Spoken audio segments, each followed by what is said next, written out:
Hello guys, so welcome to today's show. My name is CHUKS and you're on GFL TV, the home of football. So if today is the first time we see our program, for you to bring you the latest Arsenal news updates as they drop all over the world. So for now, I am going to start with today's morning show. So one of our monitoring spirits, whether they call Dean Jones, to be one of the transfer gurus that I hold in high esteem. So Baba can come and secondly advise Arsenal. Call it talk say Arsenal needs to move fast if they want Benjamin Sesko because Chelsea is on the horizon. Chelsea are hovering around. They want to sign this player. So from a report put out by Football London, they call even quotes talk with Dean Jones make. So when you look at the title, say Chelsea fights for Sesko. Now, then Jones said Arsenal needs to act quickly in order to get the deal across the line.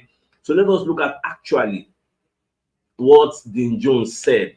So Babakan talks say this is potentially the first big transfer tussle of the summer when it comes to the Premier League, as Arsenal and Chelsea have eyes on Benjamin Sesko and need to move fast if they are going to get him. The player is open to a move to England, and I'm told that there are reasons on both sides of things that interest him in joining. But we're playing against England in the Euros in a few weeks for Slovenia, and by then he might well have decided which club he will be joining next season. Now, what Dean Jones is saying is that there are some things that attract Benjamin Sesko to Arsenal. There are also some other things that attract Benjamin Sesko to Chelsea.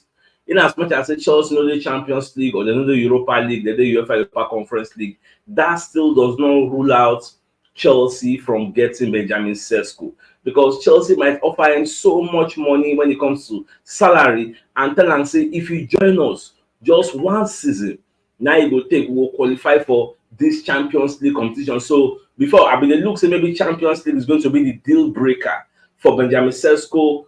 From looking at the likes of Chelsea and Manchester United, but from the things we are seeing now, from all the signs and symbols, it is looking likely that whoever first of all pays that clause, the release fee, now go get this player. Are we seeing a Mikhailo Mudryk all over again? Are we seeing that deal all over again? Because in the media space, majority of the Arsenal fans, they really appreciate this Benjamin Sesko. The media has led us to believe that Arsenal, if the likes of Arteta, Edu Gaspar, Richard Garlic, they really like the player. They have spoken to his representatives. You get, but will they put their mouth where their money is or put their money where their mouth is? Like, trigger this deal, the buyout clause, hit them. Or as they think now, say, make Arsenal get Benjamin Sesko. Who knows whether for inside Arsenal, now we'll see the reason. Like, we can never really know, because when you hear the likes of Gianluca Di Marzio and Florian Plettenberg, reporters for Sky Sports, they're saying Arsenal also appreciate Osimhen. So now one of two things. If you remember what Gianluca Di Marzio talk, he say Arsenal will sign either of Osimhen or Benjamin Sesko. So this thing don't they drag longer. And if this guy plays in the Euros and has a good tournament, like he plays very well, more parties will be interested in his signature. Who says Barca cannot come in to sign him? Who says Real Madrid itself cannot even come in? Who even says PSG cannot come in the grand scheme of things? So these are some of the things we look at. And for those that don't really know who Dean Jones is, this is Dean Jones. So Baba said, don't come and start talking your mind on this. To say Arsenal need to act very fast. All right, we'll just observe. Anyway, the deal they go. If movements happen, I will let you know. So away from that now, so the London Evening Standard, what they let us know, say Ousmane Diomande of Sporting Lisbon. Sporting Lisbon don't slash a fee. In the past, this guy had a release clause of about £70 million. So for now, because the year say Sporting Lisbon don't slash the price to £42.5 million. In fact, it was Ebola that first of all put out this report. Ebola is a Portuguese media house. And then first of all put out this story before the London Evening Standard can do like a repost, can give them attribution, say according to Ebola. So Arsenal in the past have been linked to Ousmane Diomande, who is a centre back. But now she then will go back for Ousmane Diomande, because then they look say in fee they too much. So when sporting but not look say, oh, nobody they come price this guy, nobody's willing to pay that 70 million. So them don't they forced to reduce the fee. That is what many people are telling Napoli president De Laurentiis Aurelio De Laurentiis to do. Nobody's coming to give you 110 million pounds for Osimhen. You have to bring this ridiculous price down, you get, so that to stand the chance of selling this player to buying clubs. Yeah, so what? Now whether Arsenal will go back to a player that we were once attracted to, where they feel say the price they too much. Nobody really knows. So, but we'll just observe and see how everything will unfold. Now, Kai Havertz, on the other hand, talk about second they open up on in Chelsea exits. So Havertz when they talk say he moved to Arsenal, say it was worth it. Like at the end, it was worth it. It was after a difficult period at Chelsea. Now, despite a challenging period at the Emirates Stadium in the beginning, Kai Havertz says he felt supported by Mikel Arteta and his teammates. Now, Kai Havertz told Welt and Sonntag, he told them the change from Chelsea to Arsenal was worth it. Chelsea fans were angry that I left. The Arsenal fans weren't too enthusiastic either. So because it didn't go so well at the beginning, then there is strength whenever the coach, teammates, and the people in your close environment stand by you and support you. And that is one big reason or one big factor why Kai Havertz actually turned his time at Arsenal around. Contributing, I can't say that the back top of my head, but I think about 18-19 goal contributions to our 2023-2024 campaign. So himself, he do so well. That is why he himself, when they tell the Mirror, say this 2024-2025 season when they come, say he feel say he deserve the right to actually become Arsenal number 9. Even though people like me will disagree, yet I don't subscribe to that line of thoughts because I feel we actually need a fox in the box. We actually need follow come number 9, not be converted. Get so now we have me they pitch my tents to, but I think I get the final say. Let's just be watching. Now, Charles Watts will be one of the Arsenal correspondents. He got to talk say Smith Rowe actually need convincing to stay. Now, the Football London, when they put out a short story, they call the quote written Charles Watts talk about Smith Rowe. So Charles Watts say, having known what I know about the situations, there are options for Smith Rowe to potentially go abroad this summer. But his preference, if he leaves Arsenal, and it is still a big if, nothing has been decided yet when it comes to that, even though it looks pretty likely, obviously. But if he leaves Arsenal, his preference is to remain in the Premier League despite interest from abroad. So that's what Charles Watts is saying about the player. And not just Charles Watts, even the likes of Darren Bent.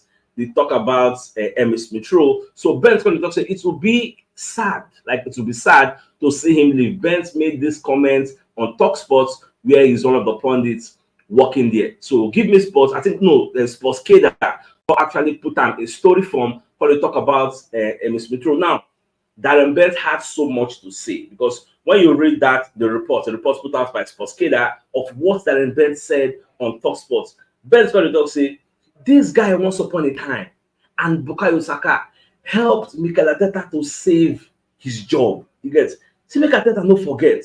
Say this guy, when Arsenal players like Aubameyang, like I said, they not really they function properly.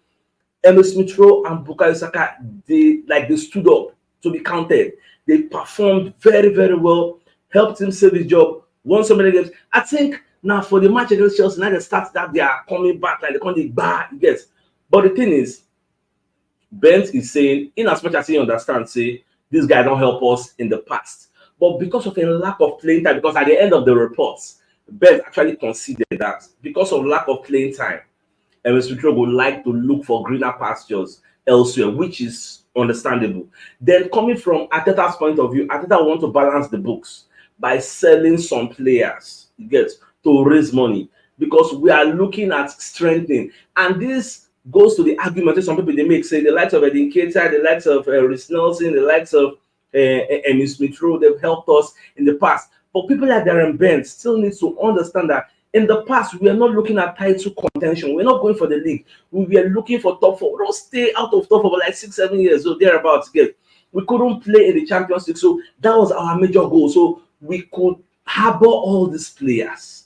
They helped us secure that top 4. But once we don't get that top 4, we can't get them again. Top 4 is not looking like a norm. So now our aims, objectives, and aspirations don't change. We are not looking at winning the league. And since this is our new objective, All those players when good for only getting you top four are no longer good for the new mission at hand. So now we need to sell them off and get newer players that will be fit for purpose. We need to get round pegs that are going to be putting in round holes. So now things way that Rebecca need to understand. Don't allow the love you have for all these players to becloud your judgment. You know when they see waiting there in front of you, waiting at Teta Edu, Gaspar de Garlic, even the outgoing Vina Ivan Kashem, or even Josh Kroenke, who is the co-chairman, what these guys are seeing that this is the future for Arsenal. So when you're making those kind of arguments, remember all these things that we are looking ahead. So we want to make sure say we get enough players to actually help us do this thing. Next is this MSP the guy now to even said we're going to get an exclusive news from TDR. Now, one of the journalists who writes for TDR is one of my very good, like now one of my mentors. I really like the work they do for the football space. That's Graham Bailey. He writes for HITC and he writes for TDR. So this is an exclusive news from him. So Babak on the explain say Brighton, he gets. So Brighton, they look at signing Emile Smith Rowe. You get said, and they're really keen and really interested. Now the thing is, it's not just Brighton. Both Brighton, both Crystal Palace, both Aston Villa, like the list is enormous. Plenty of people will say that it looks okay, they will like to sign the player. And I like the fact that all of them they're willing to pay £30 million for Emile Smith Rowe, which for me is looking like a steal because that is 100% profit. This is the person who say we groom from hill end. They don't say we buy her from somewhere. Come the sell up. So you will go a long way in reinvesting and bringing new players into the club. So more just to watch all these players when they show, all these clubs rather, when they show their interest.